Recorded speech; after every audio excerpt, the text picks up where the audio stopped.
Indonesia merupakan ultimate goal dari visi misi di Jokowi, bahwa tujuan pembangunan bukan pertumbuhan tetapi pemberdayaan manusia dan masyarakat Indonesia. Oke, terima kasih. Sebenarnya masih ada 1 menit. Baik, sekarang giliran Mbak Eva menyampaikan pertanyaan ke Mas Yoga. Sistemnya sama, 1 menit untuk pertanyaan, 3 menit Mas Yoga menjawab, 1 menit klarifikasi, 3 menit lagi untuk jawab. Silakan Mbak Eva. Mas Yoga.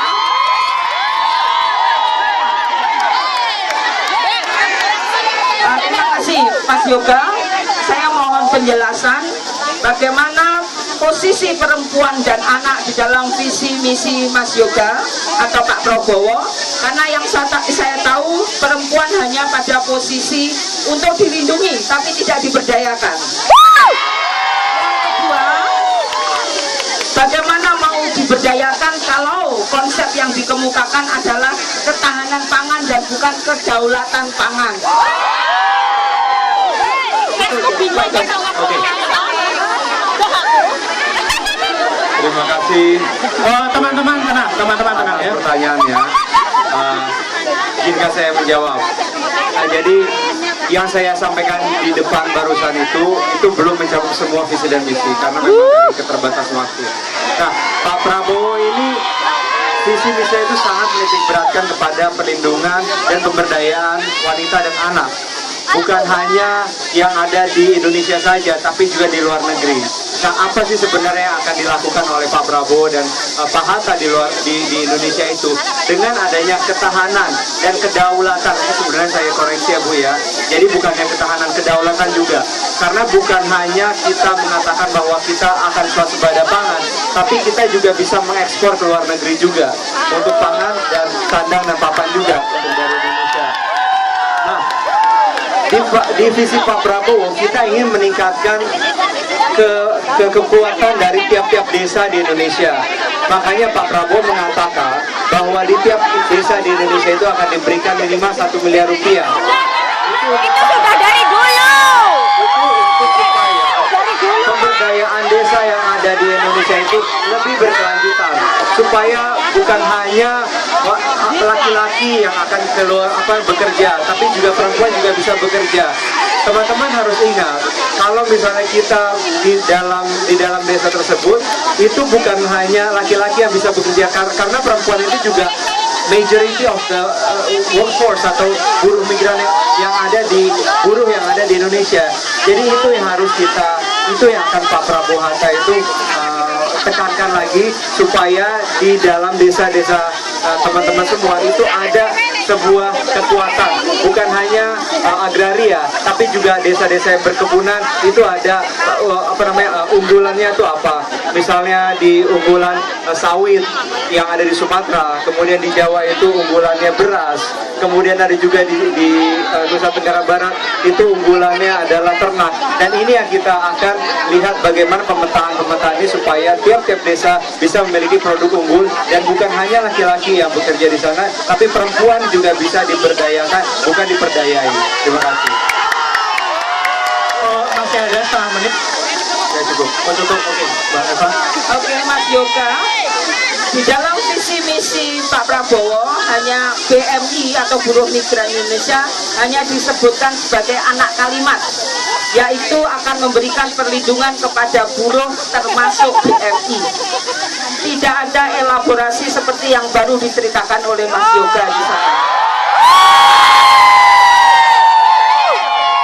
Kemudian saya juga mau koreksi bahwa sekarang di Undang-Undang Desa setiap desa sudah mendapatkan alokasi 1,4 M.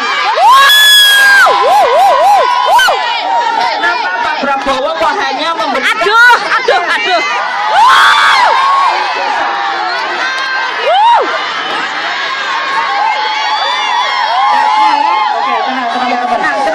Tenang dulu. Jadi ini para kepala desa protes. Asik. Lebih sedikit dari yang diperintahkan undang-undang. Silakan Mas Yoga, 3 menit. Terima kasih Bu Eva pertanyaannya. Ini adalah pertanyaan yang cukup sering ditanyakan juga. Jadi saya juga sudah pernah berbicara dengan Bang Budiman Sujatmiko juga. Beliau adalah salah satu inisiator dari undang-undang desa tersebut. Nah, di undang-undang desa tersebut memang diamanatkan untuk 1 miliar ya, saya tahu 1 miliar Bu ya, yang dari Bang Budiman untuk tiap desa minimal diberikan seperti itu. Nah, tapi apa yang diinginkan oleh Pak Prabowo ini adalah supaya undang-undang tersebut benar-benar dilaksanakan, dan itu adalah program utama prioritas yang akan dilakukan oleh beliau. Karena apa? Karena kalau kita berkaca dari berbagai macam kebijakan yang terjadi di masyarakat, di pemerintahan, dari awal memang ada segitu, diamanatkan 1 juta, tapi sampai ke bawah itu bisa sampai 100 juta doang, itu nggak sampai 10%-nya. Nah, yang ingin diamanatkan oleh beliau adalah supaya negara menjamin supaya uang yang dialokasikan untuk desa benar-benar dipergunakan untuk proyek-proyek infrastruktur atau peningkatan kesejahteraan teman-teman yang ada di desa. Saya kira begitu, Bu. Masih ada, Mas? Masih ada 1,5 menit, cukup? Oke, baik. Oke.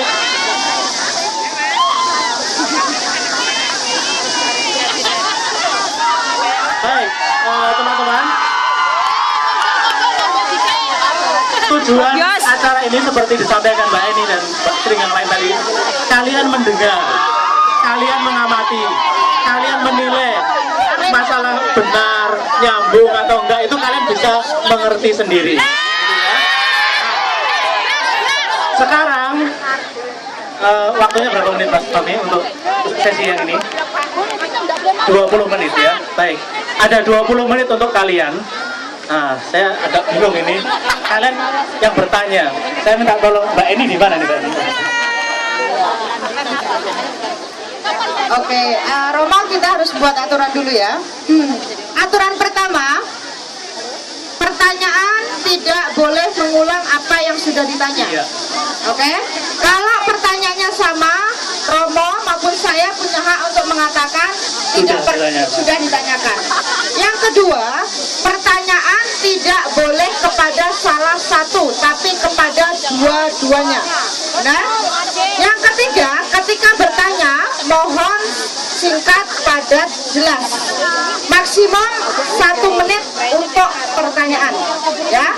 Nah, yang terakhir, kawan-kawan semua, mohon menghormati pembicara maupun penanya dengan tidak sorak-sorak. Bisa?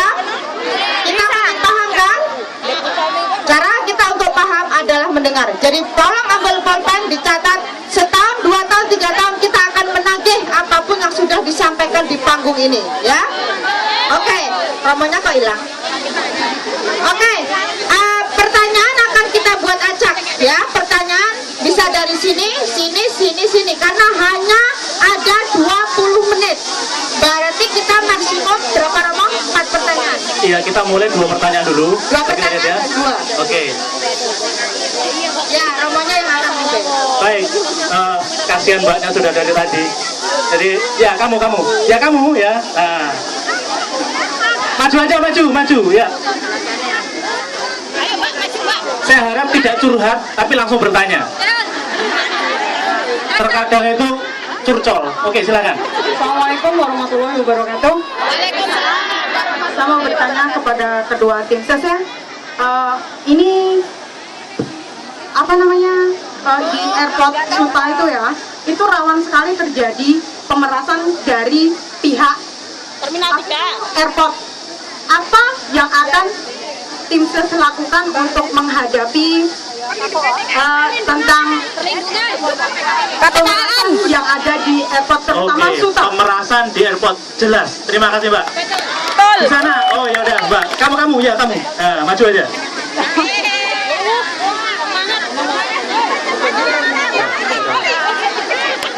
Ini yang udah berjalan ini yang sedang berjalan. Iya. Saya nggak tahu namanya. Oke, terima kasih. Nama saya Aris dari Ponorogo. Saya ingin mempertanyakan masalah TKI Purna yang nantinya BMI semua di sini akan nantinya akan pulang ke Indonesia dalam untuk menjadi WNI yang nyata, yang tidak bekerja di luar negeri lagi. Apa yang akan kedua capres melindungi untuk BMI Purna yang terutama adalah masalah UKM yang karena pada debat capres yang kedua kemarin telah diberitakan bahwa kedua capres bersepakat untuk meningkatkan ekonomi kreatif. Terus apa yang akan kedua capres laksanakan untuk melindungi BMI Purna yang Oke, jelas pertanyaannya. Jadi yang pertama mengenai pemerasan di airport, yang kedua kebijakan atau polusi masing-masing presiden untuk para BMI Purna. Dua pertanyaan. Pertanyaan pertama dijawab dulu Mas Yoga, kesempatan pertama, lalu Mbak Eva, nanti pertanyaan kedua Mbak Eva pertama, Mas Yoga. Maksimal 3 menit sama. Satu pertanyaan. Soal satu dulu aja, soal pertama ya. Pemerasan dari pihak calo atau dari pihak yang ada di bandara. Ini adalah kasus yang sering kita temui. Saya sebagai ketua dari tim advokasi dan Yayasan Sigmasara sering mendapatkan telepon yang melaporkan teman-teman kita di bandara itu mereka mendapatkan pemerasan. Bukan hanya pemerasan, tapi terkadang juga mereka dibatalkan terbang. Kemarin saya juga baru dapat telepon dari teman kita yang dari Bandung ke Hong Kong. Mereka karena tidak dapat KTKLN, mereka tidak punya KTKLN, mereka tidak boleh terbang. Akhirnya mereka dipaksa untuk membuat KTKLN dengan biaya yang lebih tinggi. Nah, ini terjadi di masyarakat dan ini terjadi kepada kita semua. Apa yang sebenarnya harus dilakukan? Penegakan hukum. Karena sekarang ini apa yang terjadi? Terlalu banyak calo, bukan hanya ada di bandara, tapi juga di kantor BNP 2 TKI, kantor PPTKI, itu semuanya, apalagi di PJTKI itu banyak sekali calo. Yang ingin kita lakukan, yang ingin Pak Prabowo Hatta lakukan adalah menghapuskan semua calo yang ada di Indonesia, khususnya yang mengurusi mengenai masalah BMI ataupun TKI yang akan berangkat ke luar negeri. Nah, ini juga sebenarnya juga bukan hanya dari teman-teman yang ada di Indonesia, tapi juga kalau teman-teman yang ada di luar negeri ingin melaporkan ada sesuatu. Saat ini BNP 2 TKI sudah punya hotline, tapi hotline itu tidak pernah nyambung. Ya, saya pernah nyoba beberapa kali dan itu tidak pernah nyambung. Malahan telepon saya yang sering dihubungin. Nah, jadi sebenarnya ini apa? Ini adalah willingness atau keinginan bagi teman-teman dari pemerintah untuk mengerjakan ini dengan sebaik-baiknya. Jadi yang ingin kita lakukan untuk pencegahan dari pemerasan pihak calo di bandara ini adalah kita jangan ada pandang bulu. Segala macam kalau sudah ada laporan harus kita tindak lanjuti.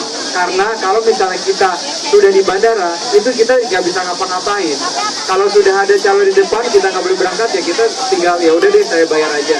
Nah ini yang harus kita hindari. Makanya saya ingin dan Pak Prabowo Hatta juga sudah mengendorse bahwa di tiap-tiap bandara nantinya kita taruh orang yang benar-benar bisa mengawasi dan menerima laporan.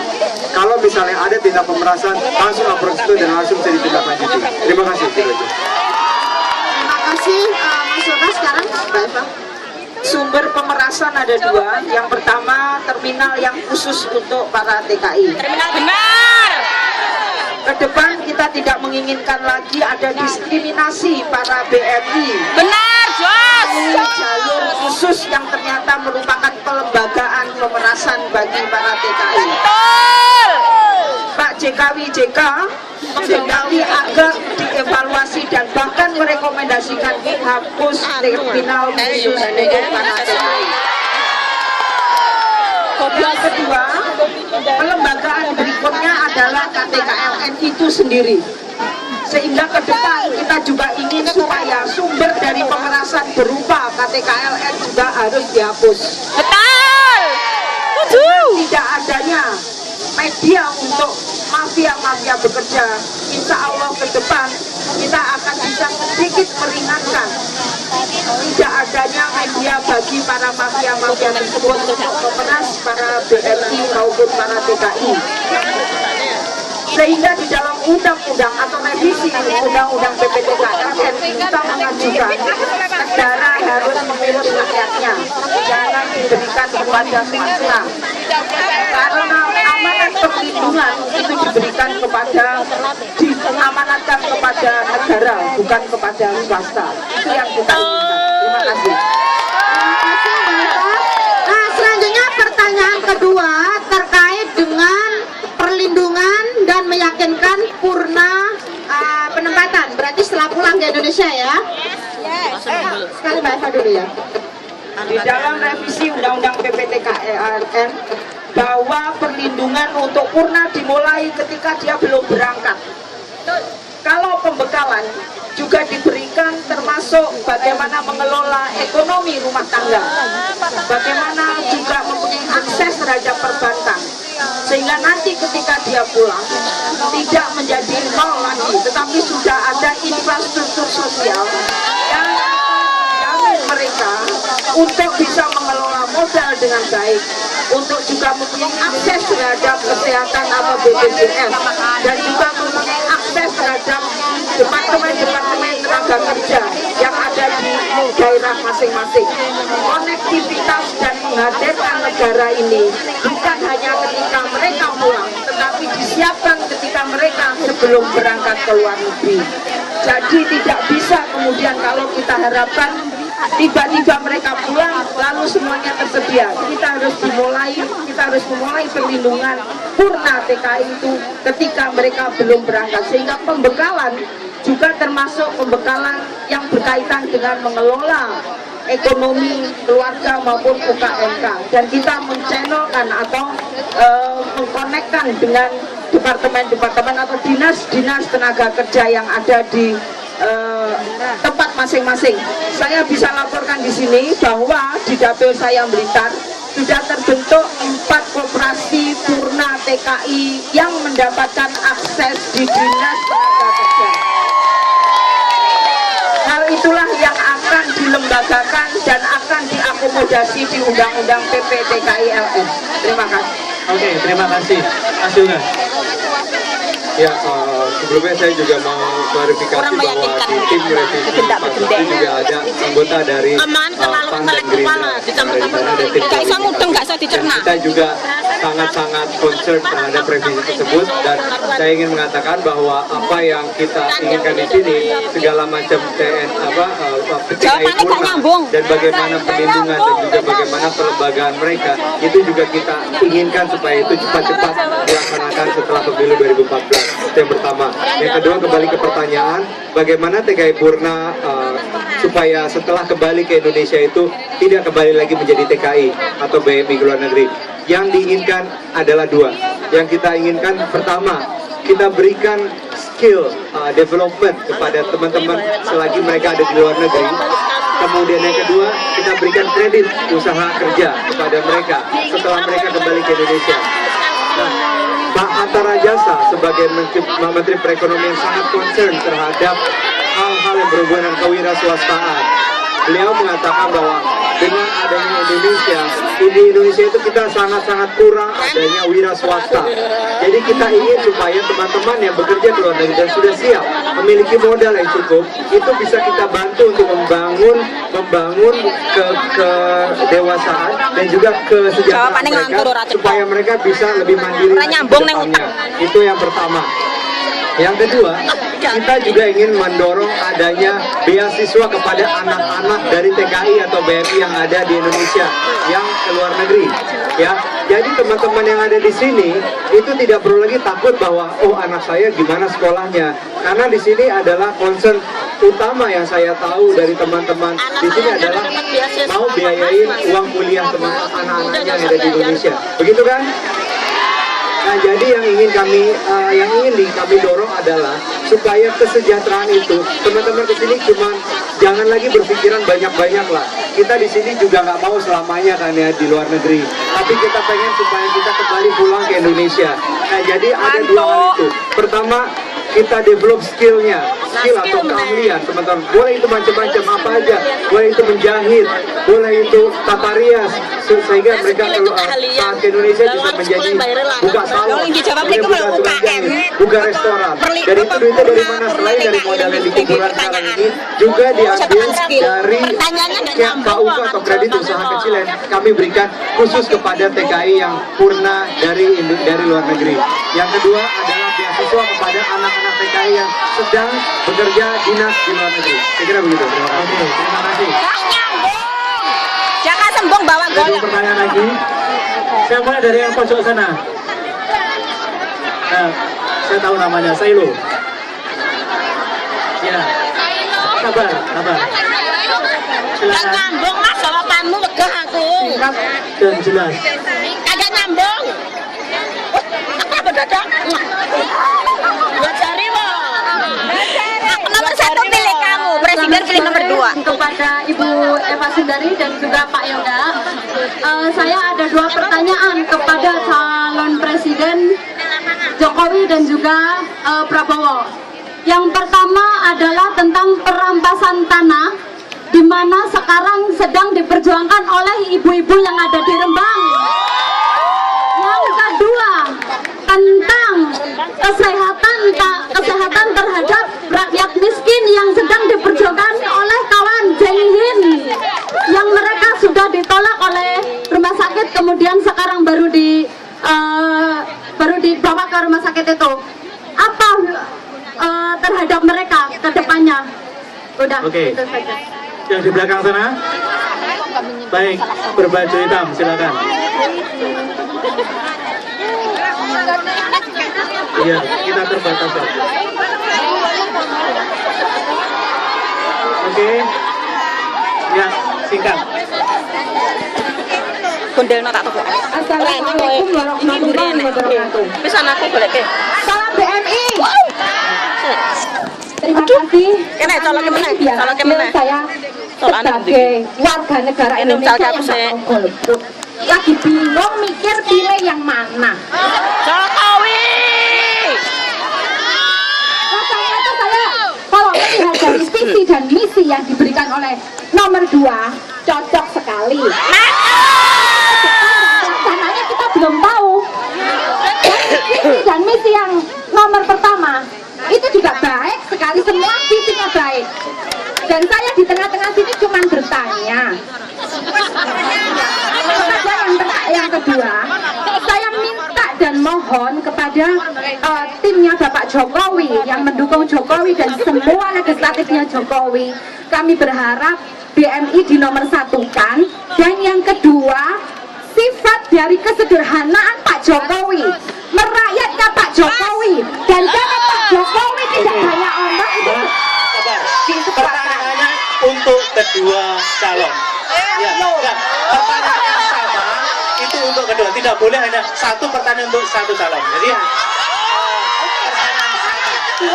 Cuma itu pertanyaan saya karena saya ingin nggak golput, Mas. Pak, ngomong. Dan pertanyaan kedua untuk Bapak Prabowo, ya untuk tim Bapak Prabowo. Mohon segera dilaksanakan di BMI ini bagaimana caranya untuk semua majikan-majikan kita itu tidak melanggar HAM atau hukum.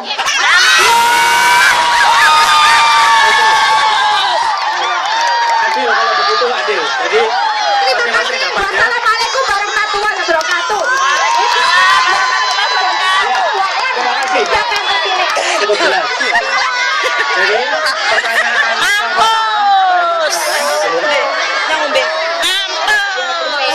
Ini spesifik sekali ya, Bang ya. Nah, sementara kalau kita mengandalkan bahwa kasus-kasus tanah itu sudah disiapkan di dalam visi misi kita, seharusnya tanah untuk rakyat, bukan tanah untuk siapapun. Benar. Kemudian untuk kasus Rembang sendiri karena saat ini sedang bergolak, maka Pak Jokowi pada posisi mendorong agar penyelesaiannya itu musyawarah saja, jangan sampai kepada hukum. Kalau hukum itu kalah dan menang, nggak ada yang bisa menang dua-duanya. Jadi mendorong musyawarah mufakat sehingga win-win solution. Kemudian untuk kesehatan, Pak Jokowi di mana-mana bawa kartu-kartu. Yang satu adalah kartu pintar, yang kedua adalah kartu Indonesia Sehat. Itu adalah pelaksanaan dari BPJS. Dan kalau kemudian nanti berkuasa, Pak Jokowi ingin mentaati perintah undang-undang kesehatan agar supaya alokasi APBN 5%, bukan seperti saat ini hanya 2,3%, sehingga tidak imbang antara pendidikan dan kesehatan. Jadi kalau masalah kartu sehat, komitmennya ada dua, bahwa setiap orang yang sakit tidak boleh ditolak, karena yang mendapatkan perlindungan dan gratis itu sudah disiapkan melalui BPJS. Yang kedua, politik anggaran di dalam APBN meningkatkan 5% agar supaya seperti rekomendasi PBB untuk alokasi kesehatan yaitu 5%, bukan seperti saat ini 2,3%. Oke, Mas Yoga silakan. Ya, makasih Mbak Sailo pertanyaannya. Perampasan tanah yang ada di Rembang. Saya cenderung sepakat sama yang disampaikan dengan Mbak Eva bahwa sepakat salah artis yang spesifik dan Gak melibatkan, imajinatif. dua pihak yang sama-sama mengaku benar. Nah, saat ada dua pihak yang sama-sama mengaku benar, kita ada dua cara. Kita bisa bawa ke hukum atau kita bisa bawa ke musyawarah. Tapi yang jelas seperti apa? Pak Prabowo dan Pak Hatta ingin supaya beliau berada di pihak rakyat, ya. Jadi bukannya kita, walaupun kita ada di tengah-tengah, tapi kita buta sama sekali. Karena apa? Karena perusahaan-perusahaan besar itu mereka memiliki capital atau modal yang besar juga untuk menyewa preman, untuk menyewa orang-orang yang ingin memaksakan kehendak mereka supaya orang takut dan terintimidasi. Itu yang kita tidak inginkan.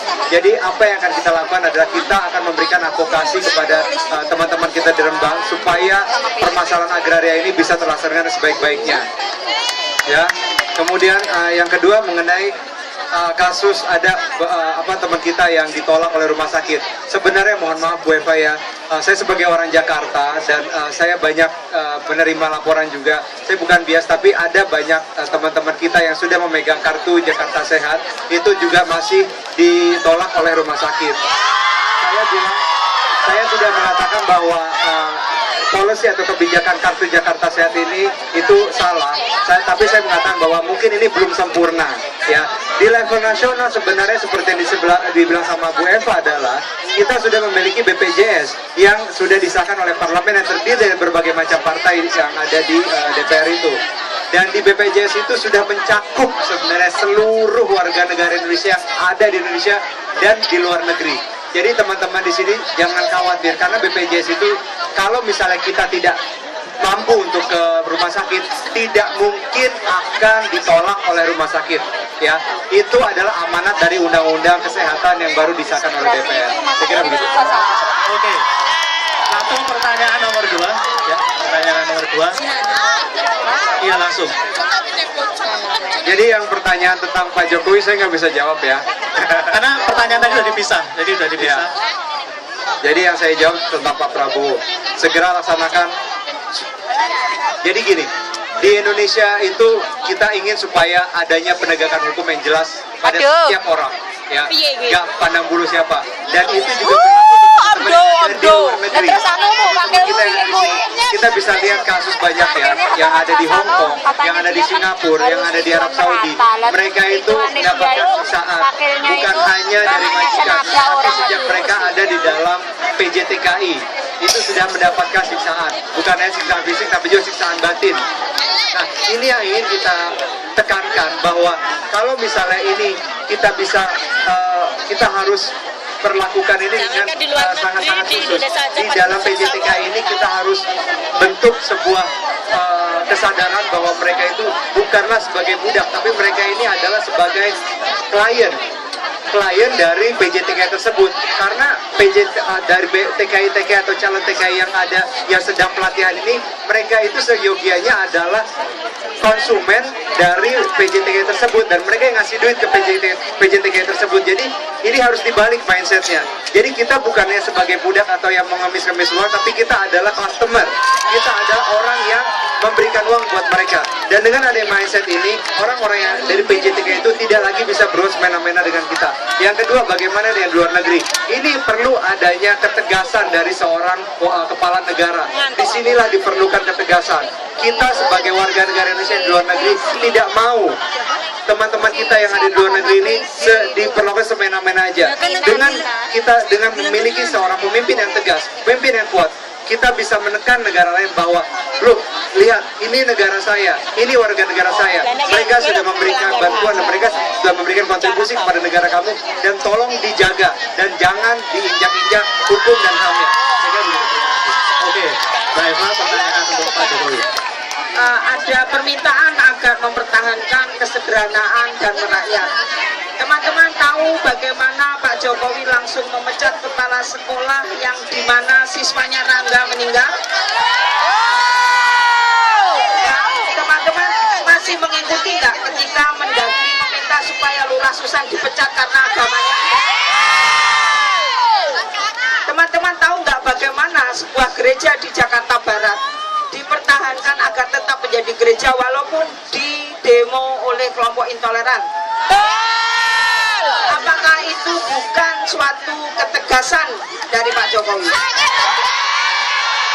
Oleh karena itu, walaupun sederhana, merakyat, ramah, bahkan ibu-ibu bisa nyewoli pipinya Pak Jokowi dong. Tetapi begitu menyangkut kepentingan rakyat, Pak Jokowi eksekusi. Langsung ditindak. Dan pada saat ini juga beberapa korbannya ya, kepala sekolah sudah banyak yang dipecat karena tidak memenuhi standar. Ada juga wali kota Jakarta yang pada waktu sidak tidak berada di tempat, langsung diganti. Itulah bukti dari suatu ketegasan Pak Jokowi. Menakut-nakuti, bukan mengancam, tetapi bertindak dengan. Oke, baik teman-teman. Ya, saya sangat tahu banyak yang belum puas. Ya, masih ingin bertanya dan seterusnya. Tapi selanjutnya adalah ya misalnya juga belum ditanya. Jadi artinya memang waktunya tidak memungkinkan ya. Nah ini ya. Ya, nah teman-teman semua sekali lagi ini hanyalah porsi kecil untuk memahamkan. Kalau mau yang porsi besar bisa lihat di YouTube ya. Ada 2 sesi debat capres ya. Dan kami mohon maaf apabila tidak semua pertanyaan mampu diakomodasi. Namun tidak meniadakan esensi dari pesan kedua capres didapatkan oleh teman-teman buruh migran. Pertanyaannya masih sama seperti Mbaknya bilang, lek nglakoni bakale piye? Itu yang harus kita pegang. Nah, sebelum kita limpahkan ke Bapak Fahmi lagi, mari kita angkat semua poster yang ini ditulis oleh teman-teman nih ya. Kepada kedua capres kita mohon ini didokumentasikan. Ini adalah suara hati. Ciptakan lapangan kerja. Kembalikan ya. Hapus KTKLN. Karena pasti satu di antara mereka akan ada di dekat pemerintahan. Ya. Entah Mbak Eva, entah Mas Yoga. Jadi kalau nanti apa yang teman-teman angkat ini sekarang ternyata dilupakan, kita punya data bahwa mereka bersedia mengakomodasi.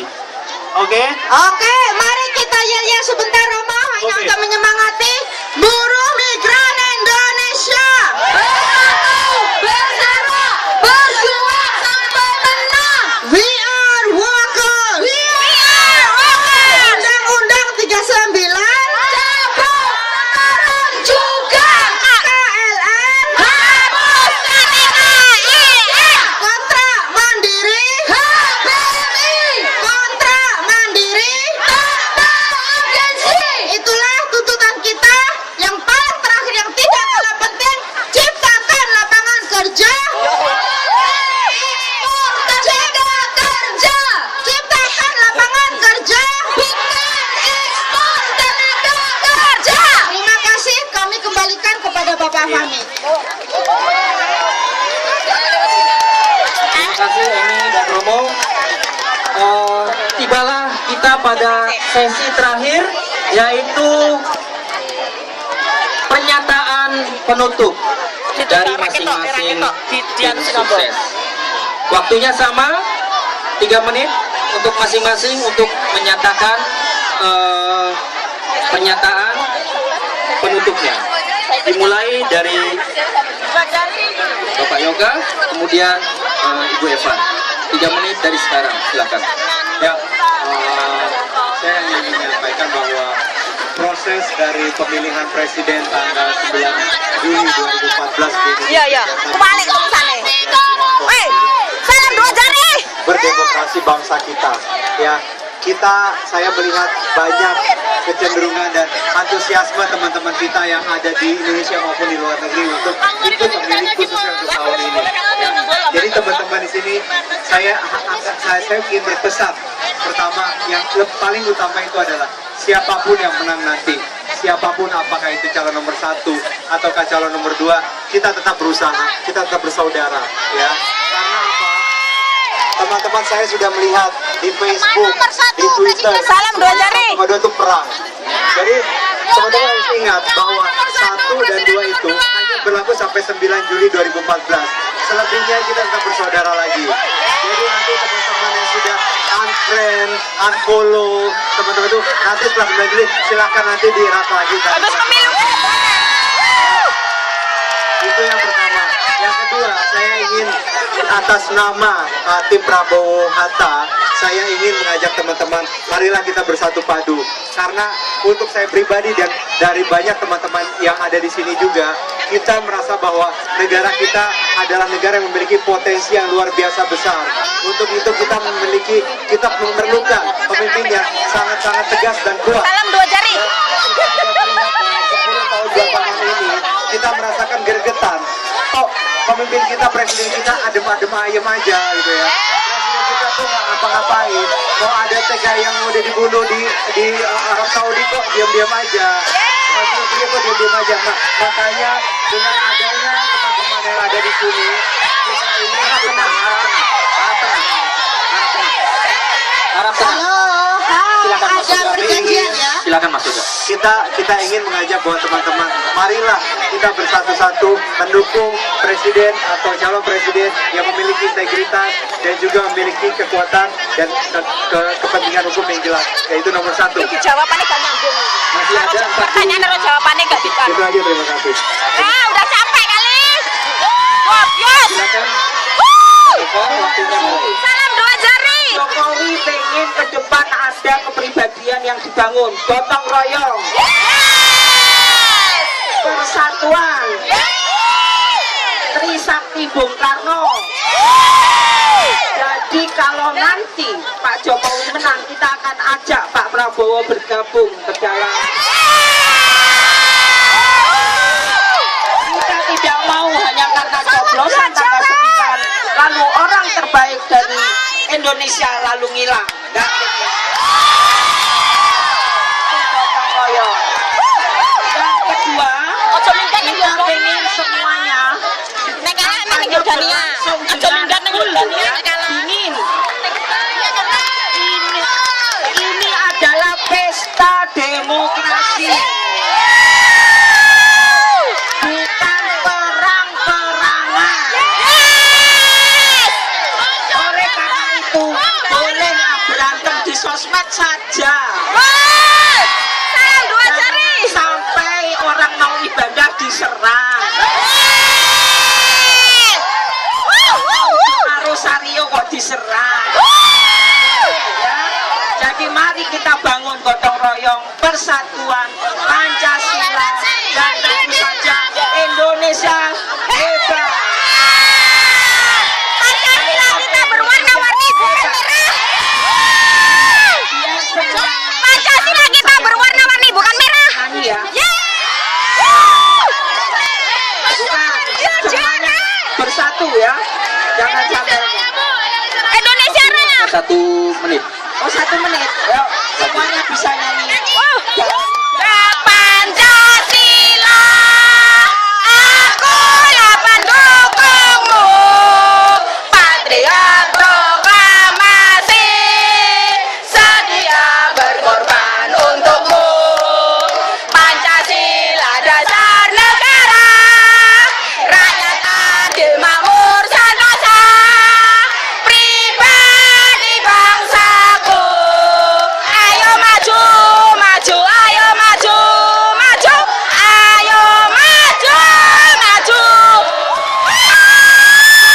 Salam 2 jari. Terima kasih Bu Eka. Terima kasih Mas Yoga. Kepada kedua tim sukses, sebelum teman-teman foto-foto dengan mereka, kami undang para kawan moderator untuk maju foto-foto duluan sebelum teman-teman foto ya. Silakan kawan. Oke,